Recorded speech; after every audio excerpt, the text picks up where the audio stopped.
Thanks, everybody. Set the record straight on a couple things. It was really Tim Shipton's idea to create the Alberta Enterprise Group, and Patrick LaForge was the one that created Copper Jackets. And another thing that's not properly said about Patrick, it was his idea to do the first outdoor game, and I sat between him and Alan Watt on an airplane coming back from the All-Star game in California. And as usual, it all happened on a napkin that was in the airplane.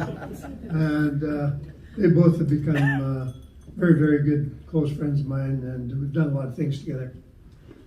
I thought that my speaking in public was long gone.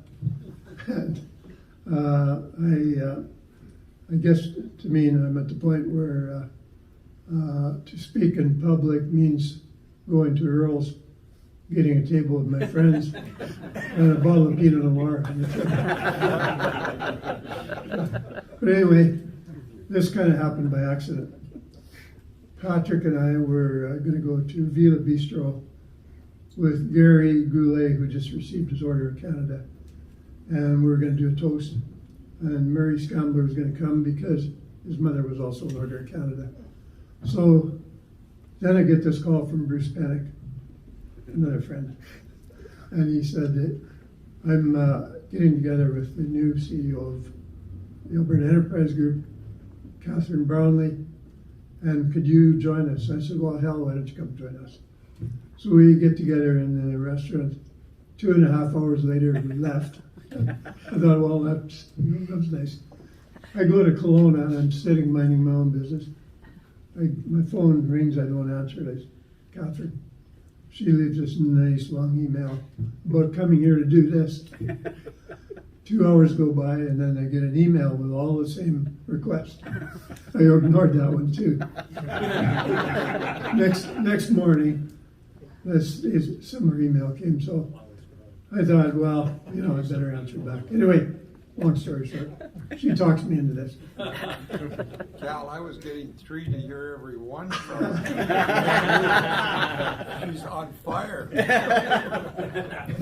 Anyway, before I start, I wanted to, Tim Shipton and I got together last night just to go over, Jesus, time goes by and you forget some of the things you did. And Tim's memory is a whole lot better than mine is, so we had a busy corkscrew, I can tell you. We covered a lot of ground. But I went to my office and I took some, with my phone, pictures of different things I had over there. Kind of as, use them as props.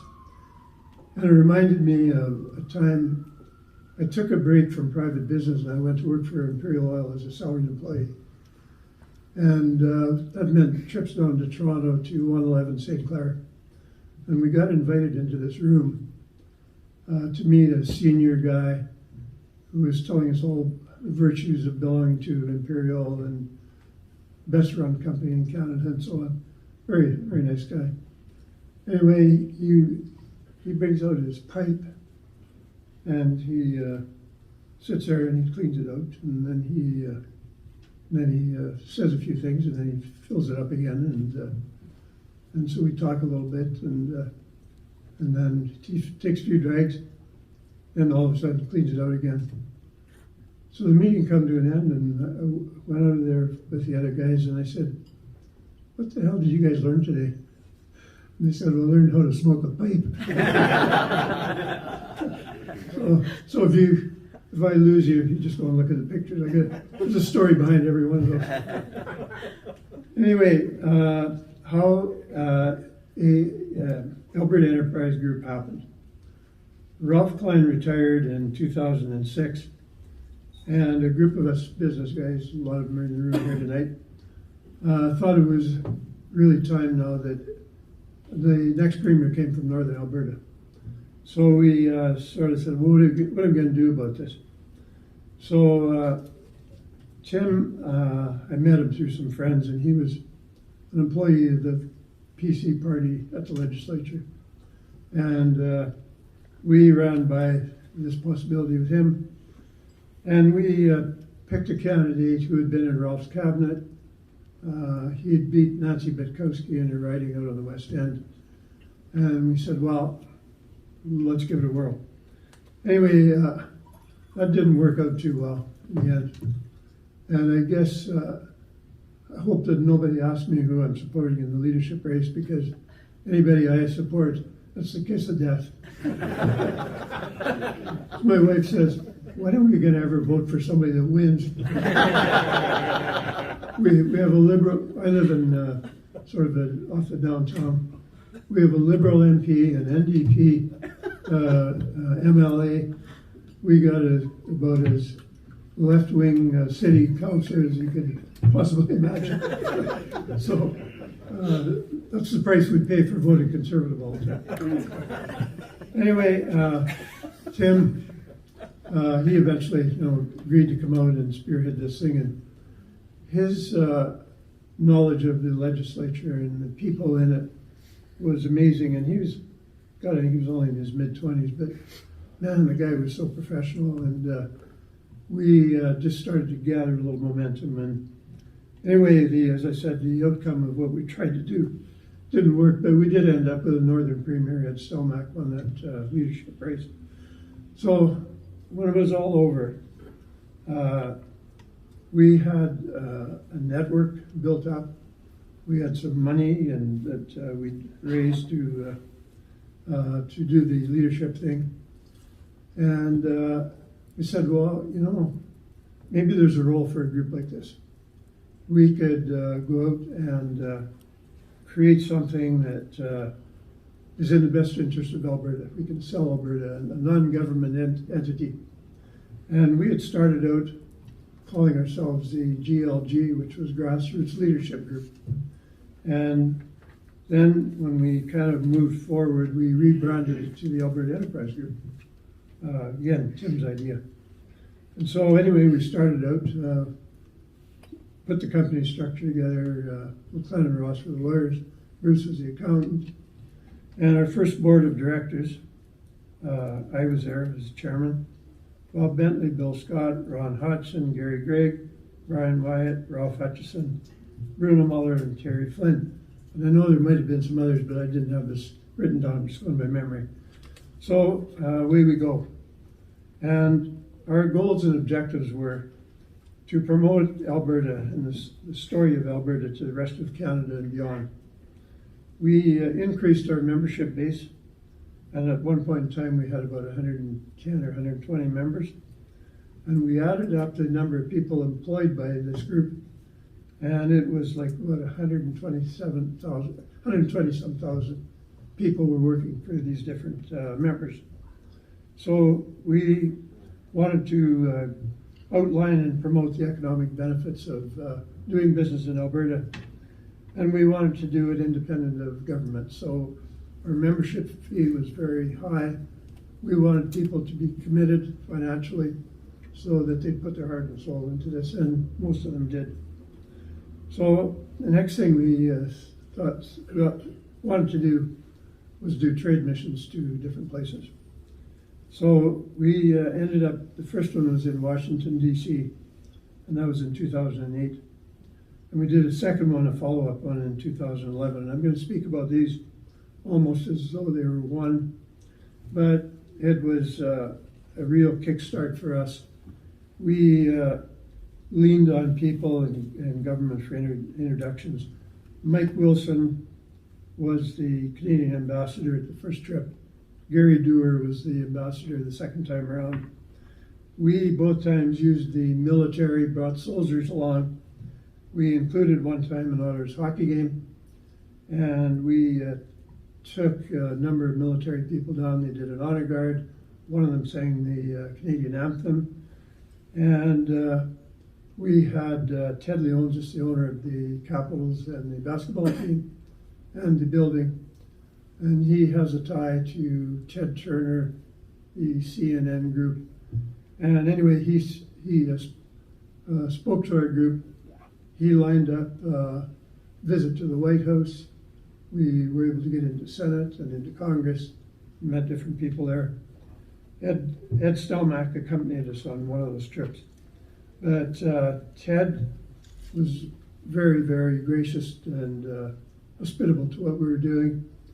So he spoke and told about his own story.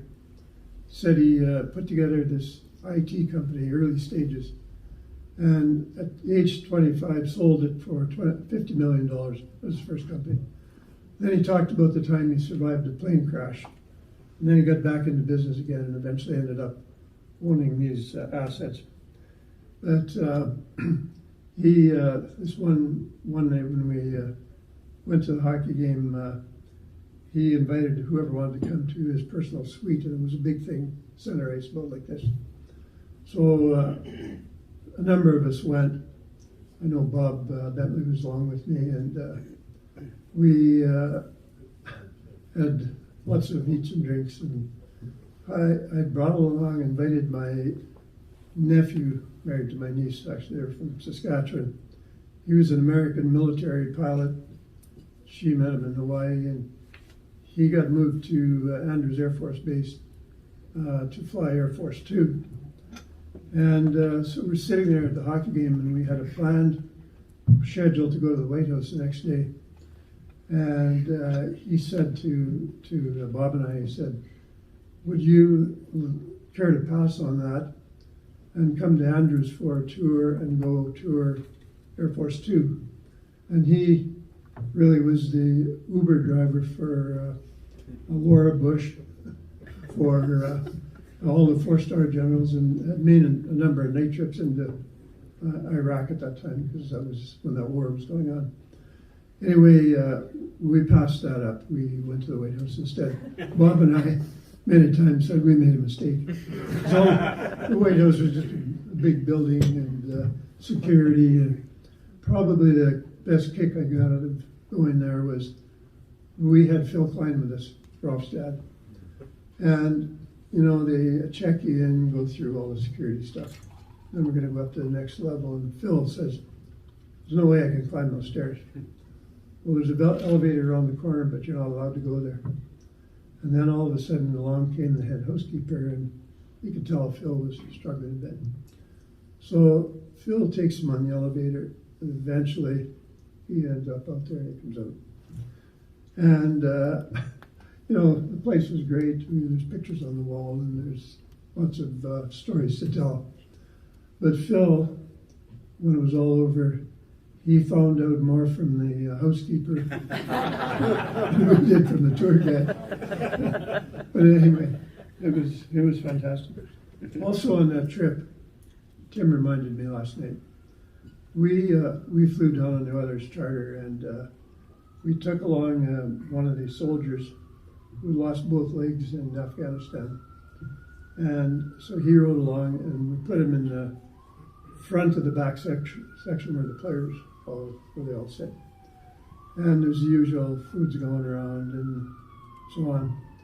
And this guy was fantastic. His attitude was unbelievable. Finally, we're flying along, and the players were good. They would talk to him and so on. He said, you know, guys, I'm getting a little tired. He said, if you don't mind, I'm going to take my legs off and go to sleep for a while.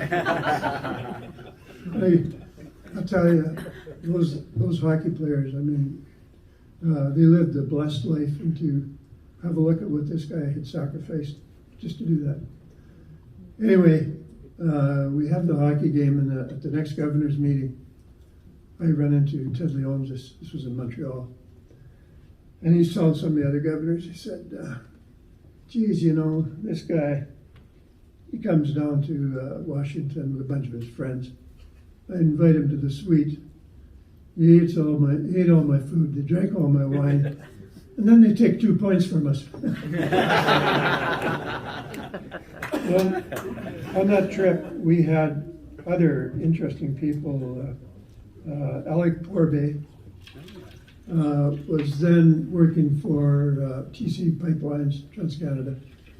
And he was down there at that time promoting Keystone.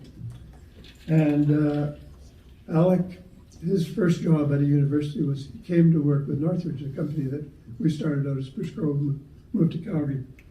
And he's now the CEO of Synovus. So it was 2 new hires we had there. The other one was Russ Gerling, and he also rose up, and he became the CEO of TransCanada, just retired about 2 years ago.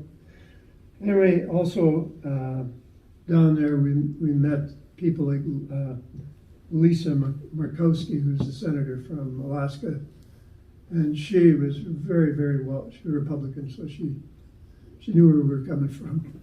And she was excellent because they'd gone through all the oil business with pipelines and so on in Alaska, so she was a great advocate. There was another congressman there from Minnesota. This was another, this was in the House of Representatives. And Ed Stelmach was with us, and this Republican, or no, he was a Republican. He listens to all the discussion, and he pulled me aside and he says, you know, there's one thing you guys are doing in Canada that we don't like. He says, you're talking about building that pipeline from Edmonton to the West Coast. And I go, well, you know, that told us we are doing the right things. But you know where it all didn't end. So. Yeah. Anyway, the other very interesting person that we got to listen to was a guy by the name of Andrew Card, who was George Bush's, he was his chief of staff. And he came to speak to our group in this well-known hotel that there's more U.S. political decisions made there than anywhere else down there. And this was the most interesting guy. He walked us through the whole process of the American politics, why it's so important to win Iowa, and it all starts there. And my God, it's a complicated thing, but this guy Tim and I, we reflected on that last night because, you know, George Bush, I think, was a good president, but boy, when you meet the people behind him that really make it work, it was really a pleasure to spend time with that guy. Anyway, moving on, in 2010, we did a trade mission to Ottawa, and we had a lot of help from James Bergeot, who's one of our MPs from town, was then. Stephen Harper was the Prime Minister, spent time with him. Jim Flaherty, the Minister of Energy, Christian Parity, and they couldn't have been more gracious about hosting our group and trying to connect us with different ministries and so on. And we I spent an interview time with BNN. Tim was on Power and Politics, and so what our intention was there to share the message with the rest of Canada that, you know, Alberta is unique, and we have our ups and downs, and you know, when things are going good, we're happy to share it with the rest of the country to support all our social programs and so on. Anyway, we had one luncheon gathering, and this was with the Quebec caucus, and their chairman got up. Steve Bellini was his name, big tall guy, and they had just received a big check by equalization. And he gets up and he said, really nice you guys from Alberta to come down and give us $13 billion. We're really pleased with that, you know. And anyway, kind of, you know, it just kind of reminded us, like, this is the way the country is working, and like it or not. On that trip, we also had people like John Ferguson, who was the CEO of Suncor and a board member of the Royal Bank. And always helped to have guys like that as we were making the rounds. Another person that came along, not with us, but she joined us, was Sonia Savage, who is our energy minister in Alberta now. At that time, she was working for the TransCanada Pipeline Group and doing some lobbying in Ottawa. In 2008, and I'm kind of bouncing around a bit, we also did a trip to Fort McMurray. By this time, we had gone to Murray Edwards because our group was basically northern Alberta, and we really desperately wanted to get some participation from Calgary and southern Alberta. So through the Oiler connection, Murray was very much big part of the Flames organization, as was Harley and others, but he agreed to arrange a tour of our group to the Fort McMurray Horizon Upgrader. So we chartered a 737 and went up there. We might have been the last 737 that flew in and out of the city center airport. But Murray was very, very generous with his time. We got to see that thing from one end to the other, out to the pits, into the rooms where the staff were. They had their own 7,000-foot runway that they allowed other Shell and other plants to use.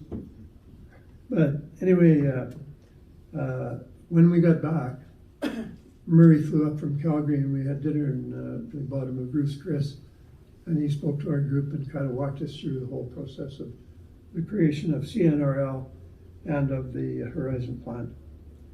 And on that trip, there were other guys that have done a lot of things.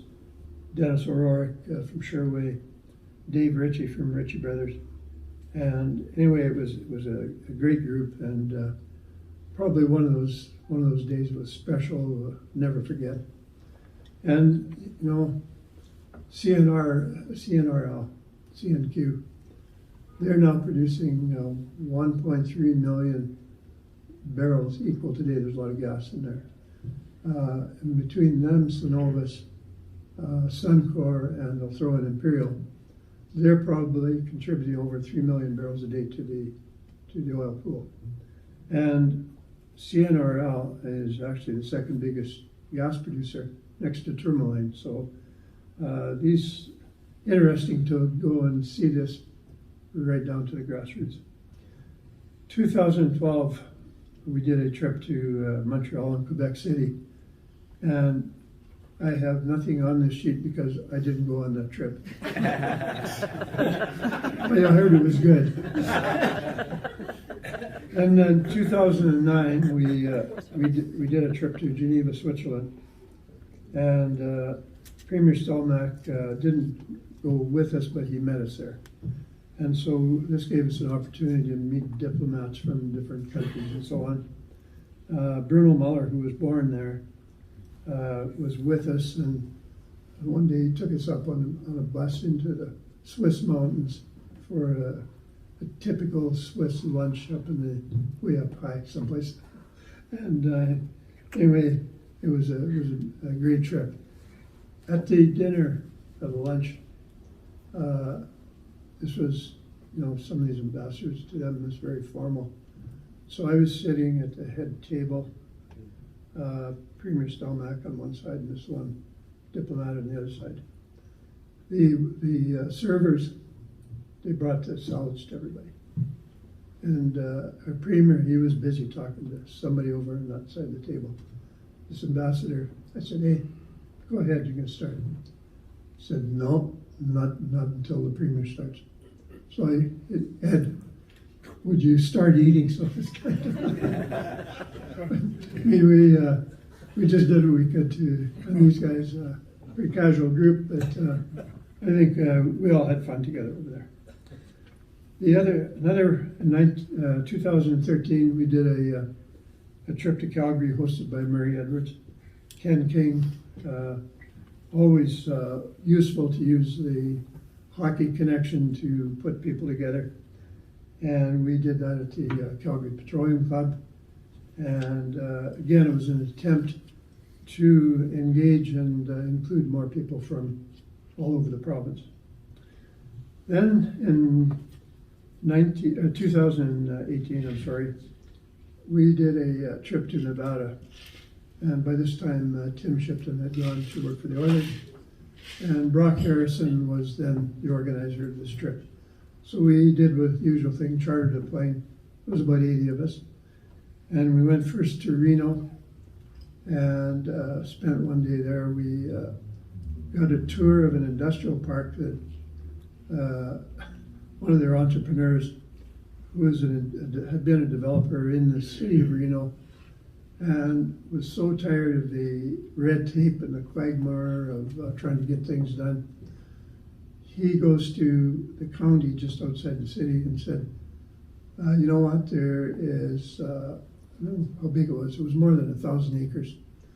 And he said, I will develop that into an industrial park if you give me the right to do all the utilities, the roads, and that I can do the development permits and the building permits. And it just happened, like it was a wasteland out there. It was just a bunch of desert. And part of his vision was that he could really load this place up with solar panels. And when people built their establishments, they could generate some of their own power. So this guy he was a character. He said, he walked us through it. He came and had lunch with us, and he got up to a group like this to speak. And somebody handed him a mic, and he said, I don't need no mic, he says. He had this big booming voice, and he walked us through how this all happened. But he attracted some of the biggest companies in the world. Tesla had their first phase manufacturing plant for batteries and some of their frames to be shipped over to the assembly plant in California. Walmart was there, PetSmart was there. Blockchain had built their plant there, had a guarded fence all the way around it like a prison. But by the time we got there, I don't know how many million square feet they developed, but here was how he got it done.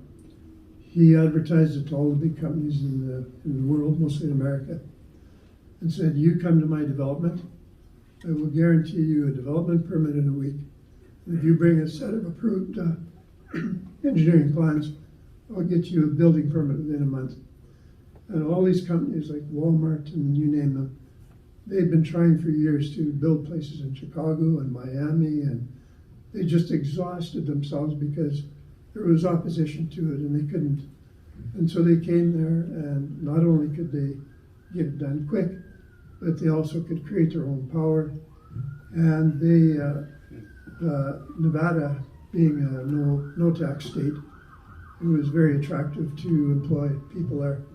So Tesla alone had 5,000 people at their plant in phase one. I don't know how big it is now. But anyway, that was the start of that trip. Then we ended up going to the governor's mansion, which is just south of the city, and had lunch. Can't remember the guy's name, but he was the chairman of the governors of America. Like he was that kind of a guy. Very impressive. From there, we went down to Las Vegas. Again, did it in conjunction with an Oilers hockey game down there.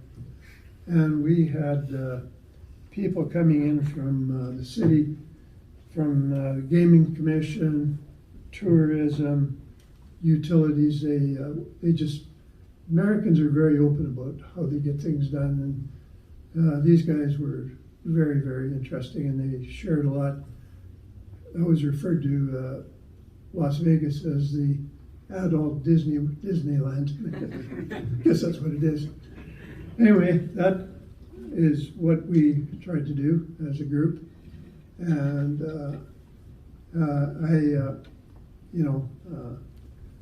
I think I've been given way too much credit for putting this together, because a lot of people did a lot of good work. And I say again, the meeting of Tim Shipton and working with him for a number of years, and my other buddy Patrick, he goes and hires him away to go work for the Oilers. So again, we had to go out and find other people to take his place. So with that, I'd say thanks for being members. It's a wonderful organization, and I think we got a lot to sell here in Alberta, and we should be proud of it. And there you go. There's the Alberta Enterprise story.